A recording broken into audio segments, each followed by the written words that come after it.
ദൈവത്തിന് മഹത്വം. ഈ അനുഗ്രഹിക്കപ്പെട്ട ദിവസം നമുക്ക് ഒരുമിച്ച് കർത്താവിനെ അവിടുത്തെ സനിൽ കടന്നു വരുവാനും ആരാധിപ്പാനും ദൈവം അവസരത്തിനായി നന്ദിയോടെ ദൈവത്തിന് മഹത്വം കരയറ്റുന്നു. കഴിഞ്ഞ ആഴ്ചയിൽ നാം ദൈവിക അനുഗ്രഹങ്ങളെ പ്രാപിച്ചു. കർത്താവിൻ്റെ കരുതൽ നമ്മുടെ കൂടെ ഉണ്ടായിരുന്നു. നമ്മൾ ഓരോരുത്തരെയും വ്യക്തിപരമായ കുടുംബങ്ങളായും കർത്താവ് സൂക്ഷിച്ചു. ദൈവികമായ അനുഗ്രഹങ്ങൾക്കായി നന്ദി നിറഞ്ഞ ഹൃദയത്തോടെ നമുക്ക് ദൈവസന്നിധിയിലായിരിക്കാം. ഇന്ന് ചില നിമിഷങ്ങൾ വചനം പങ്കുവെക്കാനായിട്ട് ആഗ്രഹിക്കുകയാണ്. ദിവസങ്ങളിലായി നാം കേട്ടുകൊണ്ടിരിക്കുന്നത് ഐ ആം സെയിങ്സ് എന്ന് പറയുന്ന ഒരു സീരീസാണ്. ഐ ആം സെയിങ്സ് എന്ന് പറഞ്ഞാൽ എത്രത്തോളം എല്ലാവർക്കും മനസ്സിലാവുമെന്ന് എനിക്ക് അറിഞ്ഞുകൂടാ. ഇംഗ്ലീഷ് ഭാഷയായിട്ട് പരിചയമുള്ളവർക്ക് അത് മനസ്സിലാവുമായിരിക്കും. എന്നാലും അത് അറിയാത്തവർക്കും പുതിയതായിട്ട് കേൾക്കുന്നവർക്കും വേണ്ടി ഒരിക്കൽ കൂടി ഞാൻ റിപ്പീറ്റ് ചെയ്യാൻ ആഗ്രഹിക്കുകയാണ്. ഐ ആം സെയിങ്സ് എന്ന് പറയുന്നത് യോഹന്നാൻ്റെ സുവിശേഷത്തിൽ കർത്താവിൻ്റെ ആത്മീയ തലങ്ങളെ പരിചയപ്പെടുത്തുന്ന ഒരു എന്താ പറയുക, കർത്താവ് പറഞ്ഞ വാക്കുകൾ അങ്ങനെ തന്നെ എഴുത്തുകാരൻ എഴുതിയിട്ടുള്ള കാര്യങ്ങളാണത്. 7 പ്രാവശ്യമാണ് കർത്താവ് അങ്ങനെ പറഞ്ഞതായിട്ട് ഞാൻ ആരാണ് എന്ന് കർത്താവ് വിശദീകരിക്കുന്ന ആ കാര്യം നമ്മൾ കാണുന്നത്.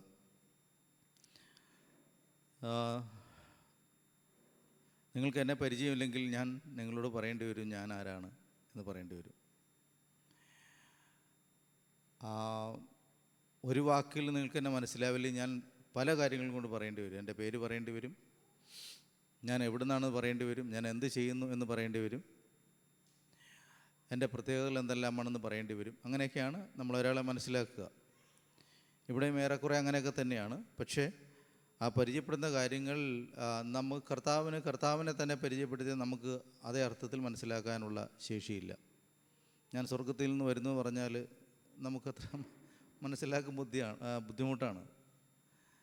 അപ്പോൾ കർത്താവ് നമുക്ക് മനസ്സിലാകുന്ന ഭാഷയിലാണ് കാര്യങ്ങൾ മനസ്സിലാക്കി തരുന്നത്. അത് ആ കാര്യം നമുക്ക് പിടിയിട്ടില്ല. എനിക്ക് പരിചയമില്ലാത്ത രാജ്യത്തിൽ നിന്നൊരാൾ ആ രാജ്യത്തെ ലൊക്കേഷനെ പറ്റി പറയുകയാണ്. അവിടെ താമസിക്കുന്ന ഒരാൾ അവിടുത്തെ കാര്യങ്ങൾ നമ്മളോട് പറഞ്ഞാൽ നമുക്കങ്ങനെ തന്നെ മനസ്സിലാവില്ല.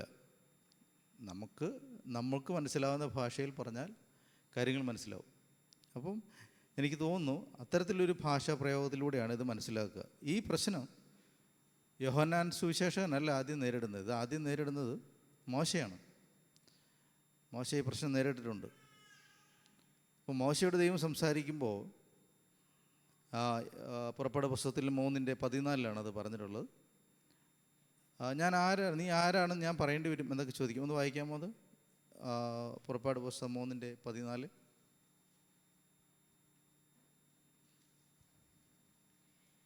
അതിന് ദൈവം മോശയോട്, ഞാനാകുന്നവൻ ഞാനാകുന്നു, ഞാനാകുന്നു എന്നുള്ളവൻ എന്നെ നിങ്ങളുടെ അടുക്കൽ അയച്ചിരിക്കുന്നു എന്നിങ്ങനെ നീ ഇസ്രായേൽ മക്കളോട് പറയണമെന്ന് കൽപ്പിച്ചു.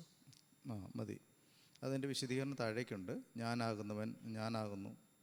അപ്പോൾ ദൈവത്തോട് ചോദിക്കുകയാണ്, നീ ആരാണ്, അല്ലെങ്കിൽ ഞാൻ എന്താ പറയണ്ടേ ഈ ജനത്തോട് പോയി.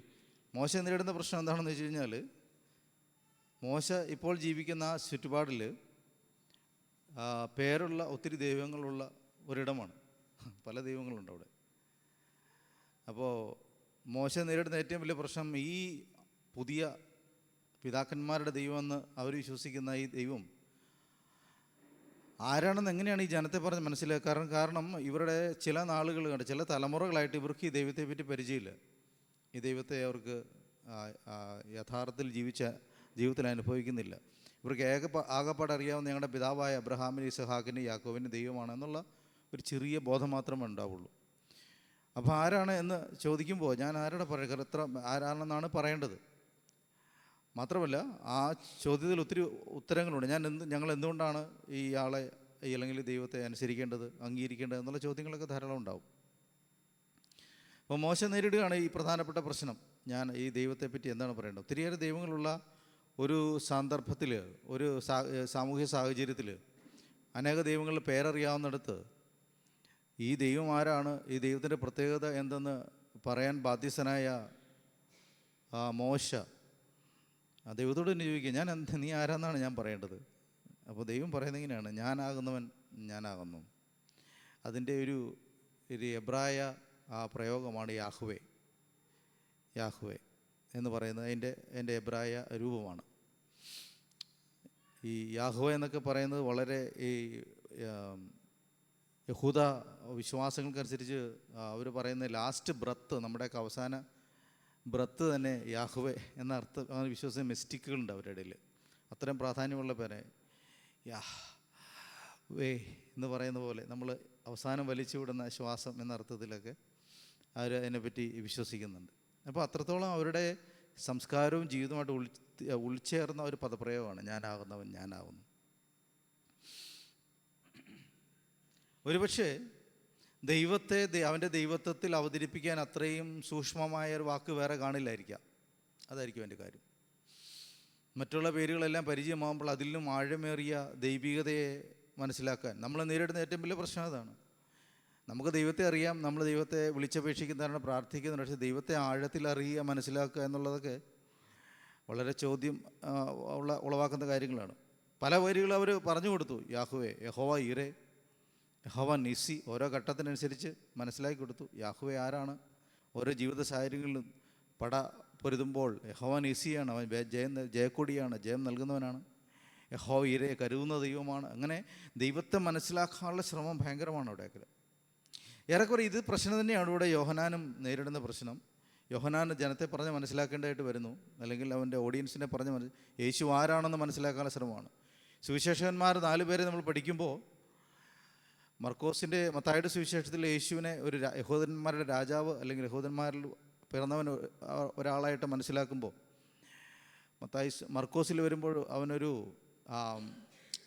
ഒരു ദാസനെ പോലെ, ലൂക്കോസിലാകുമ്പോൾ മനുഷ്യപുത്രനെ പോലെ ഒക്കെ അവർ വിശദീകരിക്കുക. പക്ഷേ അവൻ ദൈവപുത്രനാണ്, ദൈവമാണ് എന്നൊക്കെ വിശദീകരിക്കുന്ന യോഹന്നാൻ്റെ സുവിശേഷമാണ്. അതുകൊണ്ടാണ് ഇന്ത്യയിലാകട്ടെ മറ്റ് രാജ്യങ്ങളാകട്ടെ മറ്റെല്ലാ സുവിശേഷങ്ങളും, ഇപ്പം ഗാന്ധിക്ക് പോലും മറ്റ് സുവിശേഷങ്ങളോടും താല്പര്യമാണ്. മത്തായിയുടെ സുവിശേഷത്തിലുള്ള പ്രസംഗങ്ങളും സെർമൺ ഓൺ ദ മൗണ്ട് കാര്യങ്ങളൊക്കെ വളരെ താല്പര്യമാണ്. പക്ഷേ ഈ യോഹന്നാൻ്റെ സുവിശേഷം വരുമ്പോൾ ഇവർക്കെല്ലാം പ്രശ്നമാകുന്നു. കാരണം എന്താണെന്നറിയാമോ? യോഹന്നാൻ്റെ സുവിശേഷത്തിലാണ് യേശു ക്രിസ്തു ദൈവമാണെന്ന് പ്രഖ്യാപിക്കുന്നത്, തെളിയിക്കുന്നത്. അത് തുടങ്ങുന്നത് തന്നെ ഫിലോസഫിക്കൽ ടേമിലാണ് തുടങ്ങുന്നത്, ലോഗോസ്, വചനം. അതുകൊണ്ട് യോഹന്നാൻ്റെ സുവിശേഷത്തിന് ആഴമേറിയ ദൈവിക മർമ്മങ്ങളടങ്ങിയ, ദൈവത്തെ തൊട്ടറിയുന്ന, ദൈവത്തെ മനസ്സിലാക്കുന്ന, നമ്മുടെ ഭാഷയിൽ ഏറ്റവും ലളിതമായും നമുക്ക് മനസ്സിലാക്കുന്ന ഭാഷ ഉപയോഗിച്ച് നമ്മളെ മനസ്സിലാക്കി തരുന്ന ഒരു സുവിശേഷമാണ് യോഹന്നാൻ്റെ സുവിശേഷം. ദൈവം ആരാണ്, യേശുവിലെങ്ങനെയാണ് ദൈവത്വം അടങ്ങിയിരിക്കുന്നതെന്ന് തെളിയിക്കാനായിട്ട് ശ്രമിക്കുന്ന ഭാഗത്താണ് ഈ ഐ ആം സെയിൻസ്, അല്ലെങ്കിൽ ഞാൻ ആരാണ് എന്ന് പറയുന്ന ഞാൻ ആരാണെന്ന് പറയുന്ന ആ വാക്കുകൾ എടുത്ത്, യേശുവിൻ്റെ വാക്കുകൾ തന്നെ എടുത്തിട്ട് ഒരു 7 പദപ്രയോഗങ്ങൾ കാണുന്നു. അതിങ്ങനെയൊക്കെ നമ്മൾ ആദ്യം വായിക്കുന്നത്, നമ്മൾ കേട്ട് കഴിഞ്ഞ ദിവസങ്ങൾ. 1, ഞാൻ ജീവനുള്ള അപ്പമാകുന്നു, ഞാൻ ലോകത്തിൻ്റെ വെളിച്ചമാകുന്നു, ഞാൻ വാതിലാകുന്നു, ഞാൻ നല്ല ഇടയനാകുന്നു, പുനരുത്ഥാനവും ജീവനുമാകുന്നു, ഇന്ന് നമ്മൾ കേൾക്കാൻ പോകുന്ന വഴിയും സത്യവും ജീവനുമാകുന്നു, ഇനി ഒന്നുകൂടിയുണ്ട്, സാക്ഷാൽ മുന്തിരിവള്ളിയാകുന്നു. മനുഷ്യ ജീവിതവും ദൈവവുമായിട്ട് ബന്ധപ്പെടുന്ന ആ ബന്ധത്തെ എത്രത്തോളം സരളമായി അന്നത്തെ കാലത്തും ഇന്നത്തെ കാലത്തും മനസ്സിലാകാവുന്ന വാക്കുകൾ ഉപയോഗിച്ചൊക്കെ സംസാരിക്കാൻ ശ്രമിക്കും. ഇവിടെ മുന്തിരിവള്ളിയൊക്കെ നമുക്ക് മനസ്സിലാവില്ലായിരിക്കും. ബട്ട് അപ്പം എന്ന് പറയുന്നു, വെളിച്ചം എന്നൊക്കെ പറയുന്ന വാക്കുകൾ, വാതിൽ, അത്രത്തോളം നമുക്ക് ക്ലിയർ അല്ല. ആട്ടിൻ തൊഴിൽക്കൂട്ടത്തിൻ്റെ വാതിൽ എന്നൊക്കെ പറയുന്നത് നമുക്ക് അത്ര വ്യക്തമല്ല. എന്നാലും പുനരുത്ഥാനം, ജീവൻ എന്നുള്ള വാക്കുകളൊക്കെ നമുക്ക് മനസ്സിലാവുന്നതാണ്. അപ്പോൾ യേശു ആരാണെന്നുള്ള അറിവാണ് ഈ പ്രധാനപ്പെട്ട കാര്യം. പൗലോസ് എപ്പോഴും പറയുന്നത്, ഞാൻ ക്രിസ്തു ആരെന്ന് അറിയാനായിട്ട് പുള്ളി ശ്രമിക്കുന്നതായിട്ട് പറയുന്നുണ്ട്. ക്രിസ്തുവിനെ എനിക്ക് ആഴത്തിൽ അറിയണം, I want to know him more. ക്രിസ്തുവിനെ ആഴത്തിൽ അറിയുക എന്നുള്ളൊരു മനുഷ്യൻ്റെ ഏറ്റവും വലിയ ആവശ്യമാണ്. 2000 വർഷങ്ങൾക്ക് മുമ്പ് യേശു എന്നൊരാൾ ജീവിച്ചിരുന്ന് മരിച്ചുപോയി എന്നൊക്കെ പറയുന്നതല്ല പ്രധാനം. അവൻ അടങ്ങിയിരിക്കുന്നത് ദൈവത്തിൻ്റെ, അത് പ്രധാനമല്ല എന്നല്ല ഞാൻ പറഞ്ഞു തന്നെ. പക്ഷേ അതോടൊപ്പം പ്രാധാന്യമുള്ളതാണ് അവനുള്ള ക്രിസ്തു, അവനുള്ള ദൈവികത, അവനുള്ള ദൈവപുത്രനെ കൂടി അറിയുക എന്നുള്ള പ്രധാനമാണ്. അതിലാണ് നമ്മുടെ രക്ഷയുടെ യഥാർത്ഥത്തിൽ കാമ്പ്, അതിൻ്റെ അടിസ്ഥാന തത്വങ്ങൾ അതിനകത്ത് കിടക്കുന്നത്. യേശുവിനെ ആഴത്തിൽ അറിയണം, ക്രിസ്തുവിനെ ശരിയായി ആഴത്തിൽ അറിയുക എന്നുള്ള ഒരു ആവശ്യം നമുക്ക് എല്ലാവർക്കും ഉണ്ട്.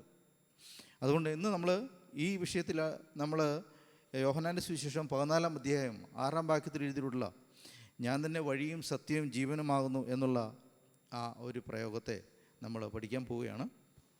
യോഹന്നാൻ്റെ സുവിശേഷം 14-ാം അധ്യായം അതിൻ്റെ 6-ാമത്തെ വാക്യം.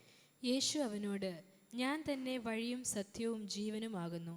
ഞാൻ മുഖാന്തരമല്ലാതെ ആരും പിതാവിൻ്റെ അടുക്കൽ എത്തുന്നില്ല. മതി.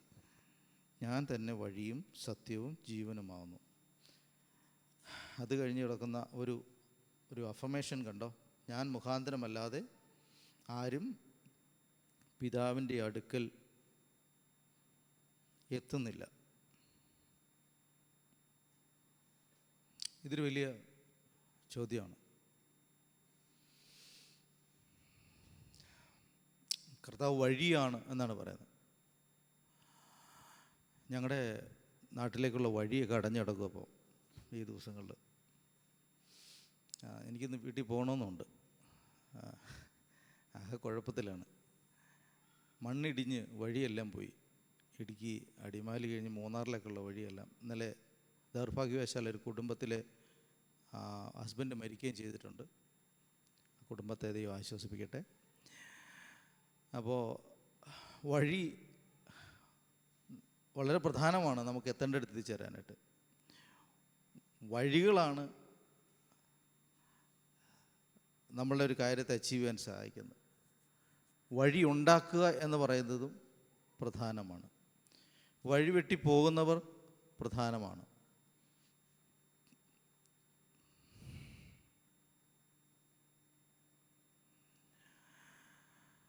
വഴി നമ്മുടെ ഈ കോണ്ടക്സ്റ്റിൽ ഭൗതികമായ വഴിയല്ല, ആത്മീകമായ വഴിയാണ്. ഈ നമ്മൾ വായിച്ചപ്പോൾ മനസ്സിലാകും. കാരണം ഇവിടെ എത്തേണ്ടത് എവിടെയാണെന്നറിയാമോ? പിതാവിൻ്റെ അടുക്കലാണ് എത്തേണ്ടത്. നമ്മളെല്ലാം വഴി ഉണ്ടാക്കാൻ മിടുക്കരാണ്. ഏത് പ്രശ്നം ഉണ്ടെങ്കിലും വഴി ഉണ്ടാക്കാൻ മനുഷ്യനറിയാം. ഏത് പ്രശ്നം ഉണ്ടെങ്കിലും നമ്മൾ വഴി ഉണ്ടാക്കും. ഇനി അതിൽ നമ്മൾ മിടുക്കരാണ് വഴി പറഞ്ഞു കൊടുക്കാൻ. നമ്മൾ പോയില്ലെങ്കിലും വേറെ ആൾക്ക് പറഞ്ഞു കൊടുക്കാൻ നമുക്ക് നല്ല കഴിവാണ്. വഴി പറഞ്ഞു കൊടുക്കാനും നമുക്ക് കഴിവുണ്ട്, വഴി ഉണ്ടാക്കാനും കഴിവുണ്ട്. പക്ഷെ നമ്മൾ നേരിടുന്ന ഏറ്റവും വലിയ പ്രശ്നം എങ്ങനെയാണ് പിതാവിൻ്റെ അടുത്തിലേക്ക് എത്തുക എന്നുള്ളതിലാണ് നമ്മുടെ വഴിയിൽ പ്രശ്നം വന്നേക്കുന്നത്. ഈ പ്രശ്നം ഇന്ന് തുടങ്ങിയതല്ലല്ലോ. ആ പ്രശ്നം തുടങ്ങിയത് നമുക്കറിയാനായിട്ട് നമുക്ക് പോവേണ്ടത് ഉൽപ്പത്തി പുസ്തകം 3:24 പോകാം. ഉൽപ്പത്തി പുസ്തകം 3:24. ഇങ്ങനെ അവൻ മനുഷ്യനെ ഇറക്കിക്കളഞ്ഞു. ജീവന്റെ വൃക്ഷത്തിങ്കിലേക്കുള്ള വഴി കാപ്പാൻ അവൻ ഏദൻ തോട്ടത്തിന് കിഴക്ക് കെരൂബുകളെ തിരിഞ്ഞുകൊണ്ടിരിക്കുന്ന വാളിൻ്റെ ജ്വാലമായി നിർത്തി. മതി. ഉൽപ്പത്തി 3:24. ഇങ്ങനെ അവൻ മനുഷ്യനെ ഇറക്കിക്കളഞ്ഞു. ജീവൻ്റെ വൃക്ഷത്തിലേക്കുള്ള വഴി കാപ്പാൻ അവൻ ഏദൻ തോട്ടത്തിന് കിഴക്ക് കെരൂബുകളെ തിരിഞ്ഞുകൊണ്ടിരിക്കുന്ന വാളിൻ്റെ ജ്വാലയുമായി നിർത്തി. വഴി നമുക്ക് നഷ്ടപ്പെട്ട് ഇവിടെ വെച്ചിട്ടാണ്. മാത്രമല്ല അങ്ങോട്ട് തിരിച്ചു കയറുന്ന അത്ര എളുപ്പവുമല്ല. അവിടെ കെരൂബ് തിരിഞ്ഞുകൊണ്ടിരിക്കുന്ന വാളിൻ്റെ ജ്വാലയുമായിട്ട് നിൽക്കുക. ഇവിടെയാണ് മനുഷ്യൻ വഴി തിരയൽ ആരംഭിച്ചത്. എങ്ങനെയാണ് തിരിഞ്ഞ് അതിലേക്ക് എത്തുക, എങ്ങനെയാണ് ആ ബന്ധത്തിലേക്ക് തിരിഞ്ഞു പോവുക, എങ്ങനെയാണ് പഴയ ബന്ധം പുനഃസ്ഥാപിക്കുക. വഴികൾ തിരഞ്ഞ് മനുഷ്യൻ വശം കിട്ടും. അന്നോട്ട് തുടങ്ങിയതാണ് ഈ വഴി കണ്ടുപിടിക്കാനുള്ള ശ്രമങ്ങൾ. അവൻ്റെ ബുദ്ധിയും കഴിവും ഞാനല്ല ഉപയോഗിച്ച് അവൻ ശ്രമിച്ചുകൊണ്ടേയിരുന്നു. ഈ വഴി നഷ്ടപ്പെടുക എന്ന് പറയുന്നത് ചെറിയ കാര്യമല്ല കേട്ടോ. വഴി നഷ്ടപ്പെട്ട് കഴിഞ്ഞവൻ്റെ അവസ്ഥ എന്ന് പറഞ്ഞാൽ അലഞ്ഞ് തിരിയലാണ്. ആർക്കാ സംഭവിച്ചിട്ടുള്ളത്? കയന് സംഭവിച്ചതാണ്. അവൻ പിന്നെ അലഞ്ഞ് തിരിയുന്നതാണ്. ഇപ്പോൾ വഴി അറിയത്തില്ലെങ്കിൽ പിന്നെ നമ്മൾ അലഞ്ഞ് ചുറ്റി തിരിയേണ്ടി വരും അല്ലേ? നമുക്ക് അങ്ങനെ സംഭവിച്ചിട്ടില്ലേ? പല സ്ഥലങ്ങളിലും ചെന്നിട്ട് എത്തിപ്പെടാനാവാതെ ചുറ്റി തിരിഞ്ഞിട്ടുണ്ട് നമ്മൾ പലപ്പോഴും. വഴി കൃത്യമായിട്ട് അറിയത്തില്ലെങ്കിൽ പിന്നെ ജീവിതം മൊത്തം ഒരു അലച്ചിലായിരിക്കും, ഒരു അലഞ്ഞു തിരിയുന്ന ഒരു അനുഭവമായിരിക്കും. പലപ്പോഴും നമുക്ക് ജീവിതത്തിൽ സംഭവിക്കുന്ന നമ്മുടെ പല സങ്കടങ്ങളുടെയും പ്രയാസങ്ങളുടെ അടിസ്ഥാന കാരണം ഇതാണ്. ദൈവികമായ പദ്ധതിയിലേക്ക് നടന്നു ചെല്ലാൻ കഴിയാതെ വരുമ്പോൾ നമ്മളിങ്ങനെ ആവശ്യമില്ലാത്തതൊക്കെ അലഞ്ഞു നടക്കേണ്ടി വരും. ഇസ്രായേൽ ജനത്തിന് സംഭവിച്ചിട്ടുണ്ട്. വഴിയറിയാതെ, വഴി അറിയാൻ പാടില്ലാത്ത മരുഭൂമിക്കൂടെ ഇങ്ങനെ നടയേണ്ട ഒരു അവസ്ഥയുണ്ടായിട്ടുണ്ട്. അതിൻ്റെ കാരണം എന്താണെന്ന് എൻ്റെ പിന്നിൽ പറയുന്നുണ്ട്. ദൈവം കൊടുത്ത വഴിയിലൂടെ കടക്കാൻ പറഞ്ഞപ്പോൾ കടക്കാൻ പറ്റാതെ അവിശ്വാസം പറയുകയും തമ്മിലടിക്കുകയും വഴക്കുണ്ടാക്കുകയും ചെയ്തു കഴിഞ്ഞപ്പോൾ അവരുടെ ഹൃദയകാഠിന്യം നിമിത്തം 38 സംവത്സരം അവർ അലഞ്ഞു തിരിയേണ്ടി വന്നു, വാൻഡർ ചെയ്യേണ്ടി വന്നു എന്നൊക്കെ നമ്മൾ വചനത്തിൽ വായിക്കുന്നുണ്ട്. അപ്പോൾ ദൈവം നമ്മളെ വിളിക്കുകയും ദൈവം നമ്മളെ ചേർത്ത് നിർത്തുകയൊക്കെ ചെയ്യുമ്പോൾ ദൈവത്തിലേക്കുള്ള വഴി കൃത്യമായി പറഞ്ഞു തന്നെയാണ് കൊണ്ടുപോകുന്നത്. പക്ഷേ പലപ്പോഴും വിശ്വസിക്കാൻ കഴിയാത്തത് കൊണ്ടും അതനുസരിക്കാൻ കഴിയാത്തത് കൊണ്ടും നമ്മളൊക്കെ പലപ്പോഴും അലഞ്ഞു തിരിയുന്ന അനുഭവം ഉണ്ടാവാറുണ്ട് നമ്മുടെ ജീവിതത്തിൽ. ഓർത്തിരിക്കണം, നമ്മൾ അലയുന്നതിന് നമ്മൾ പിശാചിനെ കുറ്റം പറയേണ്ട, നാട്ടുകാരെ കുറ്റം പറയേണ്ട, കുടുംബക്കാരെ കുറ്റം പറയണം. നമ്മൾ അലയുന്നതിൻ്റെ പ്രധാനപ്പെട്ട കാര്യം നമ്മൾ തന്നെയാണ്. കാരണം കർത്താവിൻ്റെ വഴി പറഞ്ഞു തരുന്നുണ്ട്. പലപ്പോഴും ഇത് ഉൾക്കൊള്ളാൻ കഴിയാതെ, ആ ശബ്ദം തിരിച്ചറിയാൻ കഴിയാതെ വരുന്നതുകൊണ്ട് പലപ്പോഴും നമ്മൾ അലഞ്ഞ് തിരിയേണ്ടി വരും. അതാണ് ഈ ഇസ്രായേൽ ജനത്തിനൊക്കെ സംഭവിച്ചത്. അവർക്ക് മാത്രമല്ല, കർത്താവിനെ പറ്റി ആ വഴിയിലേക്ക് തിരിയുന്ന എല്ലാവർക്കും തന്നെ പലപ്പോഴും സംഭവിക്കുന്നൊരു തെറ്റാണിത്. അപ്പോൾ ഈ ആത്മീയമായ ഡയറക്ഷൻ തിരിച്ചറിയാതെ, ദൈവിക പദ്ധതി തിരിച്ചറിയാതെ നമ്മൾ ഈ വഴിയിലൂടെ ഇങ്ങനെ അലഞ്ഞു കിടക്കുന്ന അനുഭവങ്ങളിലാണ് നമുക്ക് കൃത്യമായിട്ടും വഴി അറിയേണ്ട ആവശ്യം വരുന്നത്. ആ കാലഘട്ടത്തിലുടനീളം, കർത്താവ് ഈ പറയുന്ന കാലഘട്ടത്തിലുടനീളം വഴികൾ തിരയുന്ന മനുഷ്യർ ധാരാളമുണ്ട്. പല രീതിയിലാണ് തിരഞ്ഞുകൊണ്ടിരുന്നത്. ചിലർ മതചിന്തകളിലൂടെ തിരഞ്ഞുകൊണ്ടേയിരുന്നു. ആ കാലത്താണ് കർമ്മ മാർഗം, അല്ലേ, ജ്ഞാന മാർഗം, അങ്ങനെയൊക്കെയുള്ള മാർഗങ്ങളൊക്കെ ഉണ്ടായി വന്നിട്ടുണ്ട്, അല്ലേ. കർമ്മത്തിലൂടെ നമുക്കങ്ങ് ചെന്ന് പറ്റാം എന്ന് മനുഷ്യൻ കരുതിയ ആ സമയം. എൻ്റെ നല്ല പ്രവൃത്തികളിലൂടെ എനിക്ക് അവിടെ എത്തിപ്പെടാം, അതൊരു വഴിയാണ്. അതാണ് കർമ്മമാർഗം. ജ്ഞാനമാർഗം, അറിവിലൂടെ ചിന്തിക്കുകയാണ് എന്താ ചെയ്യേണ്ടത്. ഫിലോസഫി ഡെവലപ്പ് ചെയ്ത് അങ്ങനെയൊക്കെയാണ്. എങ്ങനെയാണ് അവിടെ എത്തുക, ചിന്തകൾ വർദ്ധിച്ചത് അങ്ങനെയൊക്കെയാണ്. ഏത് വഴിക്കൂടെയാണ് സത്യത്തിലേക്ക് എത്തിച്ചേരുക, സത്യം എങ്ങനെയാണ് കണ്ടെത്തുക എന്നൊക്കെയുള്ള ചിന്തകൾ. അപ്പോൾ ജ്ഞാനമാർഗവും കർമ്മമാർഗവും എങ്ങനെയുള്ള മാർഗങ്ങൾ, ഭക്തിയുടെ മാർഗങ്ങളിലേക്ക് ഭയങ്കര പല സമയത്ത് നമുക്ക് വളരെ ദയനീയമായി തോന്നും. ഭക്തിക്ക് വേണ്ടി നമ്മൾ ചെയ്തു കൂട്ടുന്ന ഒത്തിരി കാര്യങ്ങൾ, നമ്മുടെ ശരീരങ്ങളെ മുറിവേൽപ്പിക്കുക. ബാലിൻ്റെ പ്രവാചകന്മാരൊക്കെ നിങ്ങൾ കണ്ടിട്ടില്ലേ?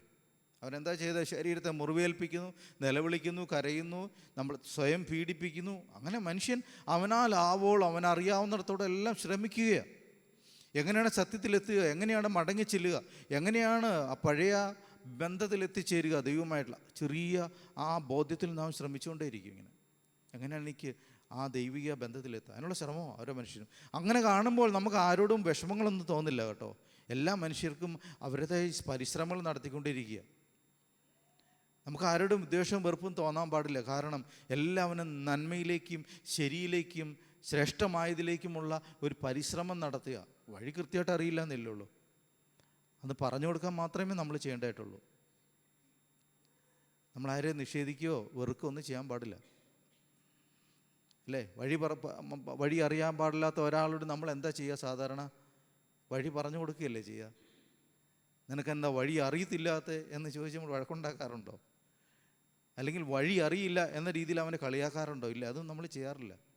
നമ്മൾ വഴി ഇതാണ് കേട്ടോ, ഇവിടെ ചെന്നിട്ട് ഇങ്ങോട്ട് തിരിഞ്ഞ്, ലെഫ്റ്റ് തിരിഞ്ഞ്, റൈറ്റ് തിരിഞ്ഞ്, അങ്ങനെ പറഞ്ഞു കൊടുക്കുക നമ്മൾ ചെയ്യുക. വഴി അറിയാത്ത മനുഷ്യനോട് നമ്മൾ കാണിക്കേണ്ട മര്യാദ, വഴി പറഞ്ഞു കൊടുക്കാൻ ഉള്ള ഒരു മനസ്സ് ഉണ്ടാവണം.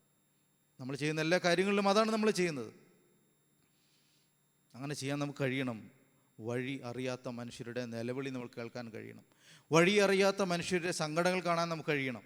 വഴി അറിയാത്ത ആളുകളെ കരം പിടിക്കാനും നമുക്ക് കഴിയണം, അല്ലേ. ഇപ്പോൾ സാറ് കുറച്ച് മുന്നോട് പറയാതെ ഒരു അന്ധനായ ഒരു അധ്യാപകൻ്റെ കാര്യം. അദ്ദേഹത്തിന് ഒരാളുടെ കൈ കിട്ടിയാൽ അദ്ദേഹത്തിന് നടന്നു പോകാൻ പറ്റും, അല്ലേ. കാഴ്ചയില്ലാത്തപ്പോൾ അങ്ങനെയൊക്കെ ചെയ്യുന്നു. ഇപ്പോൾ നമ്മളുടെ ജീവിതത്തിൻ്റെ ഒരു നിയോഗം എന്ന് പറയുന്നത് തന്നെ വഴി അറിയാത്ത, സത്യമായ വഴിയിലേക്ക് എത്തപ്പെടാൻ പറ്റാത്ത ഒരാളെ നാം കണ്ടെത്തി കഴിഞ്ഞാൽ അവർക്കൊരു വഴി പറഞ്ഞു കൊടുക്കാൻ, ഇതാണ് വഴി എന്ന് പറഞ്ഞു കൊടുക്കാൻ നമുക്ക് കഴിയുന്നെങ്കിൽ അത് ജീവിതത്തിലെ ഏറ്റവും വലിയ ഭാഗ്യമായിരിക്കും. ഇവിടെ നമ്മൾ കാണുന്നത് യേശു പറയുകയാണ്, ഞാൻ തന്നെയാണ് വഴി. യേശുവിൻ്റെ വാക്കുകൾ മൊഹലക്കെടുത്തവരാണ് അന്നത്തെ ശിഷ്യന്മാർ. ഞാനാണ് വഴി. ആ കാലഘട്ടത്തിലുടനീളം മനുഷ്യർ ചിന്തകളിലൂടെയും ജ്ഞാനത്തിലൂടെയും ഭക്തിയിലൂടെയും കർമ്മങ്ങളിലൂടെയൊക്കെ കണ്ടെത്താൻ ശ്രമിക്കേണ്ടത് ആ കൃത്യമായി വഴിക്ക് വേണ്ടിയുള്ള ശ്രമമായിരുന്നു. ഒത്തിരിയേറെ മതങ്ങൾ അങ്ങനെ രൂപപ്പെട്ടിട്ടുണ്ട് അത്ര ശ്രമങ്ങളുടെ ഫലമായിട്ട്. ഒത്തിരിയേറെ വഴിത്താരകൾ, ചിന്താധാരകളൊക്കെ ഉണ്ടായിട്ടുണ്ട് ആ കാലഘട്ടത്തിൽ. അതിൻ്റെ മടുവിലേക്കാണ് യേശു ഇറങ്ങി വന്നിട്ട് പറയുന്നത്. യേശു പറയുന്നത് ഇങ്ങനെയാണ്, ഞാൻ തന്നെയാണ് വഴി, ഞാൻ തന്നെയാണ് സത്യം. ഇതൊക്കെ വലിയ ചോദ്യങ്ങളാകുന്ന എപ്പോഴാണെന്നറിയാമോ? പിലാത്തോസ് തന്നെ അവസാന ഘട്ടങ്ങളിൽ ചോദിക്കുക, എന്താണ് സത്യം, അല്ലേ? ചോദിക്കേണ്ടി വരുന്നുണ്ട്. മനുഷ്യൻ്റെ ആ കാലത്ത് ഏറ്റവും വലിയ ചോദ്യങ്ങളാണ്. ഫിലോസഫി ഏറ്റവും ഉയർന്ന തലത്തിൽ നിന്നൊരു കാലഘട്ടമാണെന്ന് എനിക്ക് തോന്നുന്നു ആ സമയങ്ങളൊക്കെ. കാരണം പ്ലേറ്റോയും അരിസ്റ്റോട്ടിലും ഒക്കെ ചേർന്ന വലിയ മഹാരഥന്മാരുടെ കാലഘട്ടത്തിന് ശേഷം അവരുടെ ശിഷ്യന്മാരിങ്ങനെ വിഹരിക്കുന്നൊരു കാലഘട്ടത്തിലാണ് യേശു തമ്പുരാൻ വരുന്നത്. അത് തന്നെയായിരിക്കും ഒരു പക്ഷേ കാലത്തിൻ്റെ പൂർണ്ണത എന്നൊക്കെ നമ്മൾ പറയുന്നത്. അപ്പോൾ ബുദ്ധിമാന്മാരുടെ കാലത്തിലേക്ക്, ജ്ഞാനികളുടെ കാലത്തേക്ക്, വഴി അന്വേഷിക്കുന്നവരുടെ കാലത്തേക്ക്, ഒരു പക്ഷേ അതുകൊണ്ടായിരിക്കും നക്ഷത്രത്തെ തന്നെ ഉപയോഗിച്ചിട്ടാണ് ജ്ഞാനികളെ ദൈവം ഒരു വഴി കാണിക്കുന്നത്. കാരണം അവർക്ക് മനസ്സിലാകാവുന്ന ഒരു രീതി അതാണ്. അവരുടെ ജ്ഞാനത്തിലാണ് അവർ വഴി അന്വേഷിച്ചുകൊണ്ടിരിക്കുന്നത്. അപ്പോൾ വഴി അന്വേഷിക്കുന്ന ഒരു തലമുറയിൽ, വഴി അന്വേഷിക്കുന്ന ഒരു കാലഘട്ടത്തിൽ കർത്താവ് വന്നിട്ട് പറയുകയാണ്, ഞാനാണ് വഴി. മനുഷ്യന് വഴി അറിയില്ല. ശരിയായ വഴി കണ്ടെത്തണമെന്നുണ്ട്, എത്തിച്ചേരണമെന്നുണ്ട്, നല്ലത് ചെയ്യണമെന്നുണ്ട്, നല്ലപോലെ ജീവിക്കണമെന്നുണ്ട്, ദൈവത്തെ പ്രസാദിപ്പിക്കണമെന്നുണ്ട്, ജീവിതത്തിൽ മോക്ഷമുണ്ടാകണമെന്നുണ്ട്, നല്ല ജീവിതം ഭൂമിയിലും ഉണ്ടാകണം, ശേഷം ഉണ്ടാകണമെന്ന് അവന് പല രീതിയിൽ അറിവുകളുണ്ട്. അവനതിനു വേണ്ടി പല രീതിയിൽ ശ്രമിച്ചുകൊണ്ടിരിക്കുന്നൊരു കാലഘട്ടത്തിൽ, അതിൻ്റെ എല്ലാം പീക്ക് ലെവലിൽ നിൽക്കുന്ന സമയത്ത് കർത്താവ് വന്നിട്ട് പറയുക, ഞാനാണ് വഴി, ഞാനാണ് സത്യം, ഞാനാണ് ജീവൻ. ഇതൊക്കെ മനുഷ്യൻ അന്വേഷിക്കാൻ കാരണം എന്താ? അവന് നഷ്ടപ്പെട്ടു പോയി. ജീവവൃക്ഷത്തിലേക്കുള്ള വഴി അവന് നഷ്ടപ്പെട്ടു പോയി. ജീവവൃക്ഷത്തിലേക്ക് എത്തിച്ചേരാൻ കഴിയുന്നില്ല അവന്. ജീവൻ്റെ വൃക്ഷത്തിലേക്കുള്ള വഴി കാപ്പാൻ അവൻ ഏദൻ തോട്ടത്തിന് കിഴക്ക് കെരൂബുകളെ തിരിച്ചു ചെല്ലാനാവാത്ത വിധം അവിടെ വഴി അടഞ്ഞു നിൽക്കുകയാണ്. പാപിയായ മനുഷ്യൻ്റെ ജീവിതത്തിൽ മുമ്പിൽ സംഭവിച്ച ഏറ്റവും വലിയ അപകടം എന്താണെന്നറിയുമോ? വഴി അടഞ്ഞു പോവുകയാണ്. പിശാചിൻ്റെ കയ്യിലാകപ്പെട്ട് കഴിഞ്ഞാൽ, തിന്മയുടെ കയ്യിലാകപ്പെട്ട് കഴിഞ്ഞാൽ, പാപത്തിന് കീഴ്പ്പെട്ടു പോയാൽ നമുക്ക് മുൻപിൽ ഏറ്റവും ആദ്യം സംഭവിക്കുന്നത് നമ്മുടെ വഴികൾ അടയുക എന്നുള്ളതാണ്. ദൈവത്തിലേക്ക് അടുക്കാനുള്ള വഴി, ദൈവത്തോടൊപ്പം സഹവസിക്കുവാനുള്ള വഴി, ദൈവത്തെ കാണാനുള്ള വഴി, ദൈവത്തോട് സംസാരിക്കാനുള്ള വഴിയെല്ലാം അടച്ചു കളയുന്ന പ്രക്രിയയാണ് പാപം, അനുസരണക്കേട്. അത് നമ്മുടെ ജീവിതത്തിൽ സാധ്യമാകും. അത് സംഭവിക്കുമ്പോൾ നമ്മൾ പോലും അറിയാതെ നമ്മുടെ വഴികൾ അടയുക. പലപ്പോഴും നമുക്ക് ഉള്ളിൽ കുറ്റബോധമുള്ള പ്രാർത്ഥിക്കാൻ കഴിയാറില്ലല്ലോ, ശ്രദ്ധിച്ചിട്ടില്ലേ? തെറ്റുകൾ ചെയ്ത് കഴിയുമ്പോൾ പ്രാർത്ഥിക്കാൻ നമ്മുടെ ഉള്ളിൽ കഴിയാറില്ലല്ലോ. എന്താ കാരണം? കാരണം ഇത്രയേ ഉള്ളൂ, ഞാൻ പാപിയാണെന്നുള്ള ബോധം എന്നെ ദൈവത്തിൽ നിന്ന് അകറ്റി പോയിക്കൊണ്ടിരിക്കും. അത് ആദമിന് മാത്രം സംഭവിച്ച കാര്യമല്ല, ഇന്ന് നമുക്ക് സംഭവിക്കുന്ന കാര്യമാണ്. കാരണം നമ്മുടെ ഉള്ളിൽ വഴി അടഞ്ഞ ഒരു തോന്നലുണ്ടാവും. വഴി അടഞ്ഞു പോവുകയാണ് നമ്മുടെ ജീവിതത്തിൽ. ദൈവത്തിനടുക്കാൻ, ദൈവത്തോട് സംസാരിക്കാൻ, ദൈവ സാന്നിധ്യം അനുഭവിപ്പാൻ, അതിൽ ആനന്ദിച്ചിരിക്കുന്ന നമ്മുടെ ജീവിതത്തിനകത്തേക്ക് ഒരു തെറ്റിൻ്റെ, പാപത്തിൻ്റെ ഒരു സ്പോട്ട് വീണ് കഴിയുമ്പോൾ തന്നെ നമുക്ക് ദൈവത്തിൽ നിന്ന് അകന്നു പോകാനുള്ള ത്വരയുണ്ടായിക്കൊണ്ടേയിരിക്കുന്നു. അത് എത്രത്തോളം അകറ്റുക എന്നുള്ളത് പിശാച് നിരന്തരം ചെയ്യുന്ന പ്രക്രിയയാണ്. ഇവിടേക്ക് മടങ്ങിപ്പോകാൻ മനുഷ്യന് കഴിയില്ല, അവൻ്റെ അധ്വാനത്തിൽ കഴിയില്ല എന്ന് പറഞ്ഞാൽ തമ്പുരാന് അവനോട് കരുണ തോന്നി. അങ്ങനെയാണ് ദൈവം മനുഷ്യനോട് കൂടെ ഇമ്മാനുവേൽ ഭൂമിയിലേക്ക് ഇറങ്ങി വരുന്നത്. സാക്ഷാൽ വഴിയായവൻ, സാക്ഷാൽ ദൈവമായവൻ, സാക്ഷാൽ എവിടേക്ക് പോകാൻ മനുഷ്യൻ ആഗ്രഹിക്കുന്നോ അവൻ മനുഷ്യരുടെ ഇടയിലേക്ക് ഇറങ്ങി വരുന്നു. ഞാൻ തന്നെ വഴിയാണ്, നീ അന്വേഷിക്കുന്നില്ലേ? സത്യമില്ലേ? ജീവനില്ലേ? അതെല്ലാം ഞാനാണ്. നിനക്ക് വഴി കണ്ടെത്തി വരാൻ പറ്റില്ല എൻ്റെ അടുത്തേക്ക്, അത് സാധ്യമല്ല. നീ ഒരിക്കലും അവിടെ നിന്ന് ഇറങ്ങിപ്പോയവന്, ഇറക്കപ്പെട്ടവനാണ്, വഴി അടയ്ക്കപ്പെട്ടതാ. ഇനി എനിക്ക് നിൻ്റെ അടുത്തേക്ക് ഇറങ്ങി വരാനേ കഴിയൂ. അതാ ദൈവസ്നേഹം നമ്മൾ വിളിക്കുന്ന കാര്യം. അങ്ങനെയല്ലേ? മക്കളെ വഴക്ക് പറഞ്ഞ് ശിക്ഷിച്ച് മാറ്റി നിർത്തി അവർ വിഷമിച്ച് ഒറ്റപ്പെട്ട പോലെ ആശ്രയായി ഞാൻ ഒറ്റപ്പെട്ടെന്ന് തോന്നി മൂലയ്ക്കൊരിടത്ത് ഒതുങ്ങിയിരിക്കുമ്പോൾ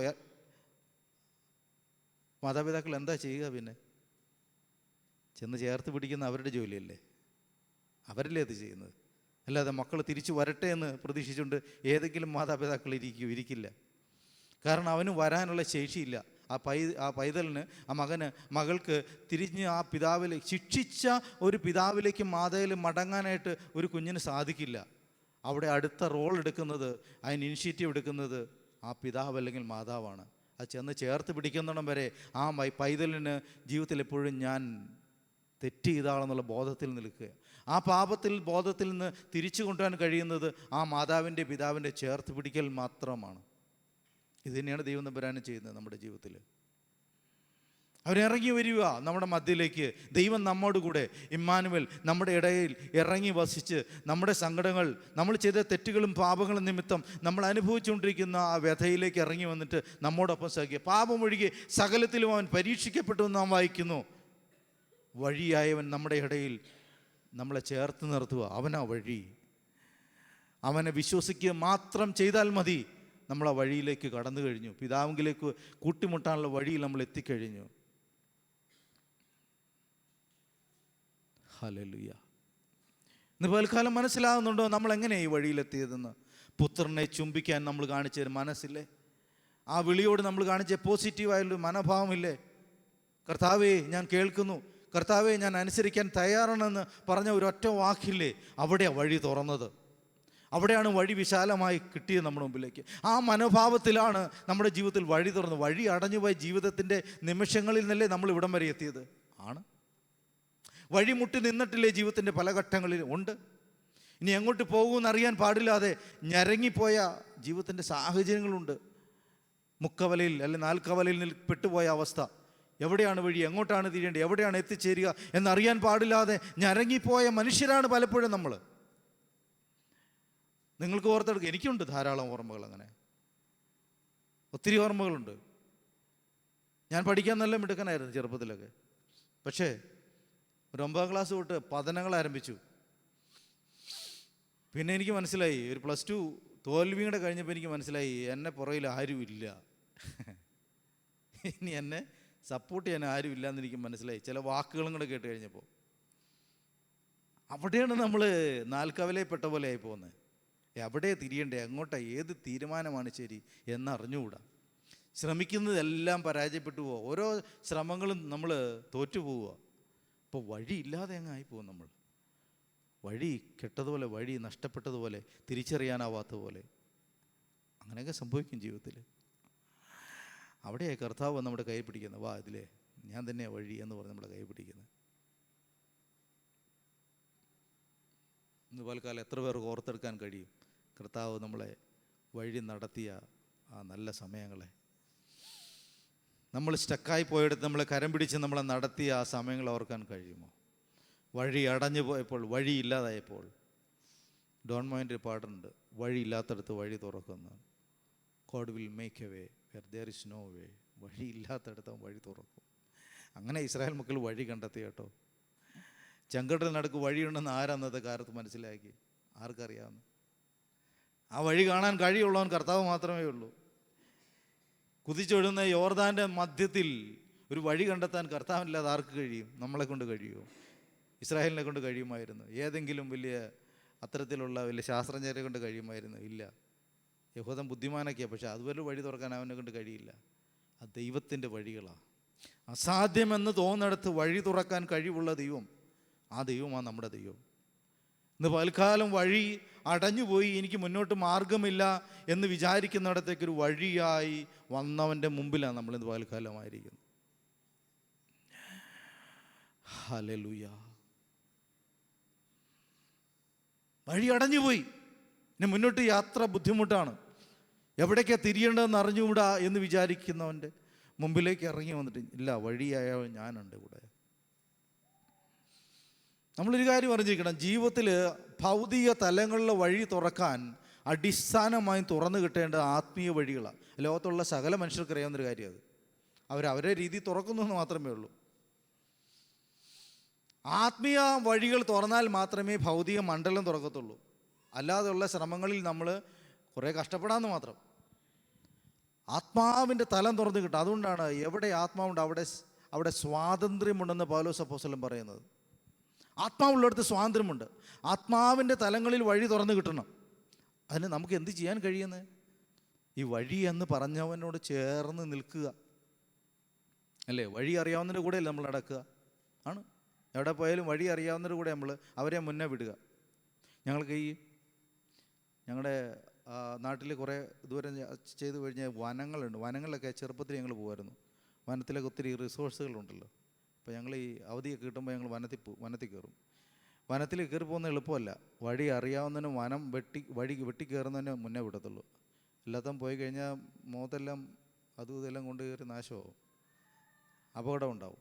സെൻസ് ചെയ്യാൻ കഴിയുന്ന തന്നെ മുന്നേ പോകുന്നത്, വഴി വെട്ടി തെളിച്ച് ഇങ്ങനെ കയറി പോകുന്നത്. അത് രസമുള്ളൊരു പരിപാടിയാണ്, ഇച്ചിരി ഡേഞ്ചറസും കൂടെയാണ്. ആനയൊക്കെ ഉണ്ടെങ്കിൽ നമുക്ക് തട്ട് കിട്ടും. അങ്ങനെ ഒരു കാര്യമുണ്ട്. വഴി വെട്ടി കയറുക എന്ന് പറയുന്നത് അത്ര എളുപ്പമല്ല. പക്ഷെ വഴി അറിയാവുന്നതിന് വഴി വെട്ടി കയറാൻ പറ്റുള്ളൂ, വഴിയെപ്പറ്റി ഗ്രാഹ്യമുള്ളവൻ. നമ്മുടെ കർത്താവ് നമ്മുടെ മുന്നേ ആ യുദ്ധം നയിച്ച് മുന്നേ പോകുമ്പോൾ നമുക്ക് പിന്നാലെ നടന്നാൽ മതി കേട്ടോ. ജീവിതത്തിൻ്റെ പ്രതികൂലങ്ങളുടെ നടുവിലൂടെ അവനാണ് നമ്മളെ നയിച്ചുകൊണ്ട് പോകുന്നത്. ആ പുറകെ പോകാൻ നമ്മൾ ശീലിക്കണം. അതാണ് നമ്മുടെ പ്രശ്നം. അതാണ് നമുക്ക് ഈ ശീലമില്ലാത്തൊരു കാര്യം. കർത്താവിൻ്റെ ശബ്ദം കേട്ട് പുറകെ നടക്കാനുള്ള ശീലമില്ലായ്മയാണ് നമ്മുടെ ഏറ്റവും വലിയ പരാജയം, നമ്മുടെ ഏറ്റവും വലിയ ഒരു വീക്ക്നെസ്. അതാണ് എന്ത് കാരണം എന്നറിയാമോ? നമുക്ക് വഴി ഉണ്ടാക്കാൻ അറിയാം. അതാണ് ഞാൻ ആദ്യം പറഞ്ഞത്. എല്ലാ പ്രശ്നത്തിനും നമുക്ക് നമ്മുടേതായ ഒരു വഴി ഉണ്ടാക്കി നമ്മൾ ശീലിച്ചു പോയി. അപ്പം നമ്മൾ ആദ്യം ചിന്തിക്കുന്ന ആ വഴി അങ്ങ് വെട്ടാം എന്ന് നമ്മൾ വിചാരിക്കുക. ഇത് മടുത്ത് വശം കിട്ടി കഴിയുമ്പോഴാണ് നമ്മൾ ദൈവമേ എന്ന് പറഞ്ഞ് വിളിക്കുക. പക്ഷേ കർത്താവാണ് വഴി എന്ന് വിശ്വസിക്കുന്ന ഒരുത്തവൻ ആദ്യമേ ആ വഴിയിലേക്കാണ് ആശ്രയിക്കുക. ആ വഴിയിലേക്ക് ആശ്രയിക്കുക. ഇന്ന് പൽക്കാലം ദൈവമുമ്പാകായിരിക്കുന്ന ദൈവമേ, ഞാൻ നിങ്ങളോട് വളരെ സ്പഷ്ടമായി പറയാൻ ആഗ്രഹിക്കുന്നു.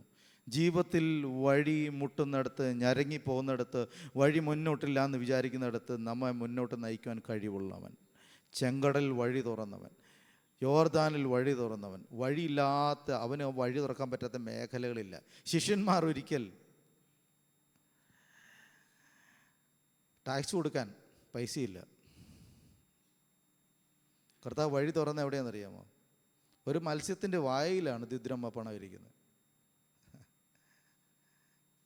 എനിക്കത് വായിക്കുമ്പോൾ വളരെ വളരെ അത്ഭുതം തോന്നുന്നൊരു കാര്യം അത്.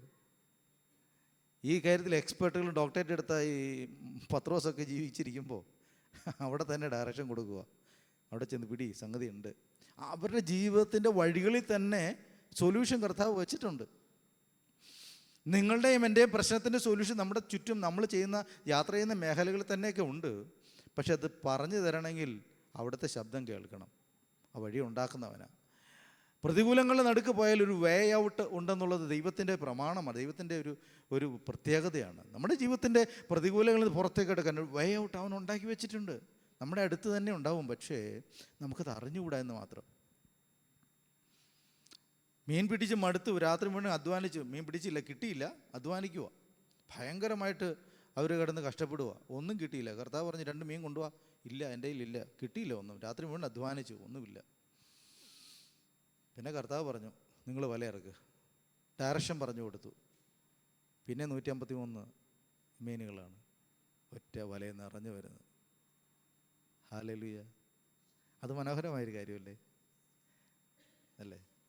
എനിക്ക് കുറേ നാളുകളായി ദൈവകാര്യങ്ങളുമായിട്ടൊക്കെ ബന്ധപ്പെട്ട് വന്നെങ്കിലും എൻ്റെ ഒരു കഴിഞ്ഞ കാലങ്ങളിലുടനീളം, കൊറോണയ്ക്ക് മുമ്പുള്ള കാലഘട്ടം വരെ എൻ്റെ പ്രശ്നങ്ങൾക്ക് മിക്കവാറും ഞാൻ ഈ പറഞ്ഞ പോലെ കുറേയൊക്കെ ഈ സ്വയത്തിൽ ആശ്രയിക്കുന്ന മനുഷ്യനായിരുന്നു. പക്ഷേ അവിടെയെല്ലാം ദൈവം പതിയെ പതിയെ മനസ്സിലാക്കി തന്നൊരു യാഥാർത്ഥ്യതാണ്. ഈ കർത്താവിനെ ആശ്രയിച്ച് പോകുന്ന മനുഷ്യരെ ഞാൻ ശ്രദ്ധിച്ചപ്പോൾ ഒരു കാര്യം, അവരുടെ ലൈഫ് പ്രശ്നങ്ങളില്ല എന്നൊന്നുമല്ല, പക്ഷേ ലൈഫ് സ്മൂത്താണ്. അവർക്ക് പ്രശ്നമുണ്ട്, പ്രശ്നത്തിനകത്തോടെ അവരങ്ങ് പോവുക. പക്ഷെ അവർ പ്രശ്നത്തെ നോക്കാറേ ഇല്ല. നമ്മളെ പത്രോസിൻ്റെ കൂട്ട് നമ്മളെന്നാ പ്രശ്നം എന്നറിയാം? നമ്മുടെയൊക്കെ ജീവിതത്തിൽ പ്രശ്നം, നമ്മൾ ഈ പ്രശ്നത്തെ ആദ്യം കണ്ട് സ്റ്റണ്ടായി പോവും. നമ്മൾ പിന്നെ അനങ്ങില്ല, അവിടെ നിന്ന് പോവുക. പത്രോസിന് സംഭവിച്ചതാണ്. പക്ഷേ ഞാൻ കർത്താവിൻ്റെ ശബ്ദം കേട്ട് അതിനനുസരിച്ച് പോകുന്ന കുറേ മനുഷ്യരെ ഞാൻ ഒബ്സർവ് ചെയ്തു, പഠിച്ചു. അവരുടെ ജീവിതത്തിൽ എന്തെല്ലാം പ്രശ്നങ്ങളും പ്രതികളും വന്നാലും അവരതിനോട് സ്തോത്രം പറഞ്ഞങ്ങ് പോവുക. യാത്ര ചെയ്തങ്ങനെ അവർ സഞ്ചരിച്ചുകൊണ്ടിരിക്കുകയാണ്. ദൈവമക്കളെ, നമ്മളത് ശീലിക്കണം. ഇതാണ് ക്രിസ്ത്യ ജീവിതത്തിൻ്റെ വലിയ ശീലം. അവൻ വഴിയാണ്, അവൻ സത്യമാണ്. അസത്യത്തിൻ്റെ ഒരു കാലഘട്ടത്തിലാണ് നമ്മൾ ജീവിക്കുന്നത്. അസത്യം, ഏതാ നേരെ, ഏത് നുണ, ഏത് കള്ളത്തരം, ഒന്നും അറിയാൻ പാടില്ല. ആകെ കൺഫ്യൂഷനാണ്, ആകെ കൺഫ്യൂഷൻ. ഈ 2 തരത്തിലും പണ്ട് ഞാൻ ഒരിക്കൽ പറഞ്ഞതാണ്, ഒരു ഫാക്റ്റ് ഒരു യാഥാർത്ഥ്യം ഉണ്ടായാൽ ഒരു തെറ്റിനെ അല്ലെങ്കിൽ ശരിയെ അനുകൂലിക്കുന്നത് ഒരു 80% പേരെങ്കിലും ഇവിടെ ഉണ്ടാവും. ബാക്കി 20 പേരുടെ ശബ്ദം ഒരു താല്പര്യത്തിൻ്റെ പുറത്ത് തെറ്റിനെ അനുകൂലിച്ചാൽ പോലും അത് നിലനിൽക്കില്ല. ഇന്ന് അങ്ങനെയല്ല, ആ കാലഘട്ടം മാറി. സത്യം എന്താ, നുണ എന്ത് നമുക്ക് അറിഞ്ഞുകൂടാ, കൺഫ്യൂസ്ഡ് ആയിപ്പോവും. അത് ഒരു 50-50% എത്തിയ പോലെയൊക്കെ എനിക്ക് തോന്നുക. ഒരു പക്ഷേ സത്യത്തെക്കാൾ കൂടുതൽ വോയിസ് ഇപ്പം കള്ളത്തരത്തിനുള്ള പോലെ എനിക്ക് പലപ്പോഴും തോന്നിപ്പോവുക. സത്യത്തിൻ്റെ പ്രസക്തി കുറഞ്ഞു വന്ന പോലെ പലപ്പോഴും തോന്നിപ്പോവുക. സത്യം അറിയാൻ പാടില്ലാത്തതുകൊണ്ടാണ് പലപ്പോഴും നമ്മൾ ഞരങ്ങിപ്പോകുന്നത്. You shall know the truth and truth will set you free. നിങ്ങൾ സത്യം അറിയുകയും അത് നിങ്ങളെ സ്വതന്ത്രരാക്കുകയും ചെയ്യും. കർത്താവ് പറഞ്ഞു, ഈ സത്യമെന്ന് പറയുന്നത് ഒരു അസാധാരണമായ ഒരറിവാണ്. സത്യം അറിയുക എന്ന് പറയുന്നതിനൊരു ഭാഗ്യമായിട്ടാണ് പലപ്പോഴും ഞാൻ ചിന്തിക്കുന്നത്. കാരണം നമ്മുടെ മുമ്പിൽ ആദ്യം പ്രത്യക്ഷപ്പെടുന്നത് നുണയായിരിക്കും, കള്ളമായിരിക്കും, അസത്യമായിരിക്കും. വളരെ ക്വിക്കാണ് അസത്യത്തിൻ്റെ പ്രവേശനം. അതുകൊണ്ട് നമുക്ക് പലപ്പോഴും കൺഫ്യൂസ്ഡായി പോവാറുണ്ട്. സത്യം അറിയുക, അത് നിങ്ങൾ ഇപ്പോൾ സ്വാതന്ത്ര്യത്തിലേക്ക് പോകാനുള്ളൊരു വഴിയാണ് സത്യം. നമ്മൾ പലപ്പോഴും ഹൃദയത്തിൽ ഞരങ്ങുന്നതിൻ്റെയും പലപ്പോഴും ഉള്ളിൽ കിടന്ന് പിടപാടുപെടുന്നതിൻ്റെ കാരണം നമുക്ക് സത്യം അറിയാത്തത് കൊണ്ടാണ്. ജീവിതത്തെ സംബന്ധിച്ച സത്യം, ദൈവ സാന്നിധ്യത്തെ പറ്റിയുള്ള സത്യം, ദൈവത്തിൻ്റെ കരുതലിനെ പറ്റിയുള്ള സത്യം, ദൈവത്തിൻ്റെ ഇടപെടലിനെ പറ്റിയുള്ള സത്യം, ഇതൊക്കെ സത്യമാണ്. ദൈവത്തിൻ്റെ സാന്നിധ്യം സത്യമാണ് എന്ന് വിശ്വസിക്കാൻ നമുക്ക് കഴിയണം. യേശു പറഞ്ഞ സത്യമാണ്, യേശു പറയുന്നത് അങ്ങനെയാണ്. 2-3 പേർ എൻ്റെ നാമത്തിൽ കൂടി വരുന്നിടത്ത് ഞാൻ നടുവിലുണ്ട്. സത്യമാണോ അസത്യമാണോ? സത്യമാണെന്ന് നമ്മൾ വിശ്വസിച്ചാൽ നമുക്കൊരു കാര്യം അറിയാം. ഞാൻ വിശ്വസിക്കും കർത്താവിൻ്റെ സാന്നിധ്യം ഇവിടെയുണ്ട്. ഞാനങ്ങനെ വിശ്വസിക്കുന്നു. കാരണം നമ്മൾ കൂടി വന്ന കർത്താവിൻ്റെ നാമത്തിലാണ്. അവിടുത്തെ സാന്നിധ്യം ഇവിടെയുണ്ട്, അവിടുത്തെ പ്രസൻസ് ഇവിടെയുണ്ട്. അവൻ നമ്മുടെ ഉള്ളിൽ വസിക്കാമെന്ന് പറഞ്ഞിട്ടില്ലേ? അത് നമ്മുടെ ഉള്ളിൽ വസിക്കുന്നുണ്ട്. ഈ സത്യത്തെ നമ്മൾ വിശ്വസിക്കണം. നിൻ്റെ ഹൃദയം, നിൻ്റെ ശരീരം എൻ്റെ ആലയമാണെന്ന് ദൈവത്തിൻ്റെ വചനം നമ്മോട് പറയുമ്പോൾ അത് വിശ്വസിക്കാൻ നമുക്ക് കഴിയണം. അതിലാണ് ജീവൻ ഉണ്ടാകുന്നത്. ഞാൻ കൂടുതൽ വിശദീകരിക്കുന്നില്ല.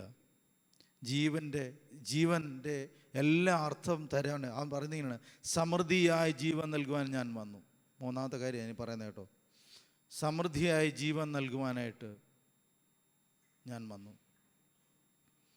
കർത്താവ് വന്നത് നമുക്ക് ജീവനുണ്ട്. പലപ്പോഴും നമ്മൾ അർദ്ധപ്രാണനാണ് നമ്മൾ മനസ്സിലാക്കണം. ഒരു ഭാഗം ശരിയാകുമ്പോൾ മറ്റൊരു ഭാഗത്തിൽ എപ്പോഴും നമ്മൾ ഞരങ്ങിപ്പോകുന്ന മനുഷ്യരാണ്, അർദ്ധപ്രാണാവസ്ഥയിലാണ്. ജീവനുണ്ടോയെന്ന് ചോദിച്ചാൽ ജീവനുണ്ട്. ഇത് വെളിപ്പാട് പുസ്തകത്തിൽ അതിനെപ്പറ്റി പറയുന്നുണ്ട്. ജീവനുണ്ടോയെന്ന് ചോദിച്ചാൽ ജീവനുണ്ട്, അത്രയേ ഉള്ളൂ. ജീവിക്കുന്നുണ്ടോ എന്ന് ജീവിക്കുന്നുണ്ട്, അത്രയേ ഉള്ളൂ. ജീവൻ്റെ സമൃദ്ധി അനുഭവിക്കാൻ കഴിയാതെ പലപ്പോഴും നമ്മൾ കടന്നു പോകുന്നത്. ജീവൻ്റെ പൂർണ്ണത അനുഭവിക്കാൻ കഴിയാതെയാണ് പോകുന്നത്. നമുക്ക് ശരീരത്തിൽ ആരോഗ്യമുണ്ടെങ്കിൽ നമുക്ക് പണം ഉണ്ടാവില്ല, പണം ശരിയാണെങ്കിൽ ആരോഗ്യം ഉണ്ടാവില്ല. ഒരു ഭാഗം ശരിയാകുമ്പോൾ മറ്റൊരു ഭാഗം ശരിയാവില്ല. വ്യക്തിപരമായ കാര്യങ്ങളും ജോലിയും കാര്യങ്ങളും ശരിയാകുമ്പോൾ കുടുംബത്തിൽ പ്രശ്നം ഉണ്ടാകുന്നു. ഭാര്യയും ഭർത്താവും തമ്മിൽ ചേരുന്ന ഘട്ടം നല്ലതാണെങ്കിൽ മക്കളുമായിട്ട് ചേരാത്ത അവസ്ഥ ഉണ്ടാകുന്നു. അത്രയും പേര് ശരിയാകുമ്പോൾ ഒരുപക്ഷെ കുടുംബത്തിലെ മറ്റുള്ളവരോട് ചേരാതെ പോകുന്നു.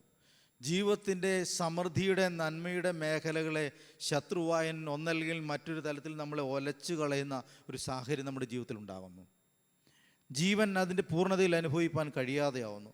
ജീവൻ പൂർണ്ണമായിട്ട് അതിൻ്റെ സുഖത്തിലും അതിൻ്റെ ഏറ്റവും നന്മയിൽ അനുഭവിച്ചത് ആരാണ്?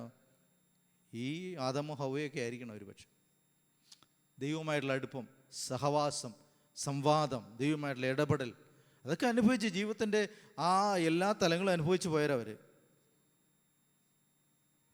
പക്ഷേ നമ്മുടെ ആ ജീവനെ കെടുത്തിക്കളയും, ജീവൻ്റെ സമൃദ്ധിയിൽ എത്താതാവുകയും ചെയ്യുന്ന അനുഭവങ്ങൾ നമ്മുടെ ജീവിതത്തിൽ ഉണ്ടാകുന്നു. ഈ വഴി അടയുമ്പോൾ ഈ സത്യവും ജീവനും ഒക്കെ നമുക്ക് മിസ്സായി പോവും. ദൈവമക്കളെ, ഞാൻ എൻ്റെ വാക്കുകളെ അവസാനിപ്പിക്കുക.